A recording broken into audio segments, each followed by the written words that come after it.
The year is 1963. While Detroit's Big Three are churning out chrome-laden luxury boats, a factory in South Bend, Indiana goes dark forever. Inside, half-finished cars sit frozen on assembly lines like automotive ghosts. Workers walk out for the last time, leaving their tools where they dropped them. This isn't just another factory closure. This is the death of the American dream on four wheels. The Studebaker plant didn't just die. It was murdered by a combination of bad decisions, union battles, and corporate greed that would make a crime novelist jealous. And the really twisted part? The company that built some of America's most beloved cars saw it coming for years, but couldn't stop the bleeding. Let's go back to where it all started, because Studebaker's story is as American as it gets. In 1852, two brothers named Henry and Clement Studebaker opened a blacksmith shop in South Bend. They weren't making cars because, well, cars didn't exist yet. They made wagons. And not just any wagons. During the Civil War, Studebaker wagons carried Union troops and supplies. When pioneers headed west, they did it in Studebaker wagons. The company's slogan was, "Always give more than you promise." And for decades, they delivered on that. By 1902, Studebaker was the largest wagon manufacturer in the world. But the Studebaker brothers saw something coming down the road, literally. The automobile was about to change everything. In 1904, they built their first car, an electric model. By 1913, they'd gone all in on gasoline engines and stopped making wagons entirely. It was a gutsy move that paid off big. The 1920s and 30s were golden years for Studebaker. They produced reliable, attractive cars that regular Americans could afford. The 1939 Champion became a massive hit, offering style and fuel economy when both mattered. During World War II, Studebaker built over 200,000 trucks for the military, along with aircraft engines. The company emerged from the war with full coffers and big dreams. Then came 1947, and Studebaker did something that stopped America in its tracks. They unveiled a car so radically different, so futuristic, that people literally couldn't tell if it was coming or going. The 1947 Studebaker, designed by Raymond Loewy, looked like nothing else on American roads. Some loved it, some hated it, but everyone noticed it. Sales exploded. For a brief, shining moment, Studebaker looked unstoppable. But here's where the darkness starts creeping in. While Studebaker was building beautiful cars, they were also building something else, a financial house of cards. The South Bend plant was old, inefficient, and expensive to operate. Ford and General Motors were investing millions in modern assembly lines. Studebaker was patching together equipment from the wagon-making days. It cost Studebaker hundreds of dollars more to build each car than it cost the Big Three. In the cutthroat auto business, that's a death sentence. The 1950s brought more problems. In 1954, Studebaker merged with Packard, another struggling independent automaker. On paper, it made sense. Two small companies combining forces to compete with the giants. In reality, it was like handcuffing two drowning men together. Packard brought debt, outdated facilities, and management chaos. The merger didn't create strength. It created a bigger target.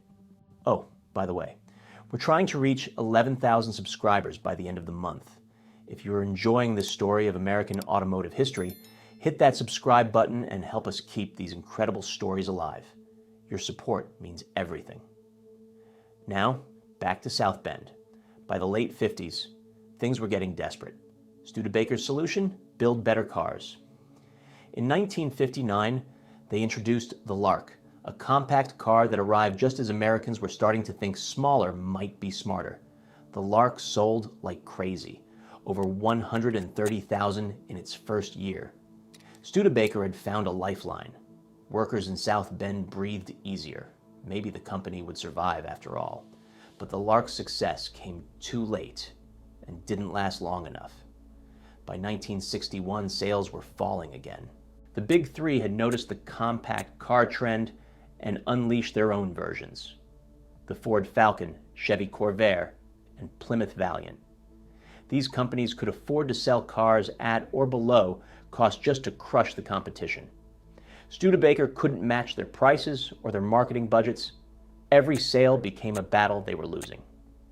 behind the scenes, something uglier was happening. The relationship between management and the United Auto Workers Union had turned toxic. Studebaker workers were some of the highest paid in the industry, which sounds great until you realize the company was hemorrhaging money. Negotiations became warfare. Strikes threatened production. Management made demands the union couldn't accept.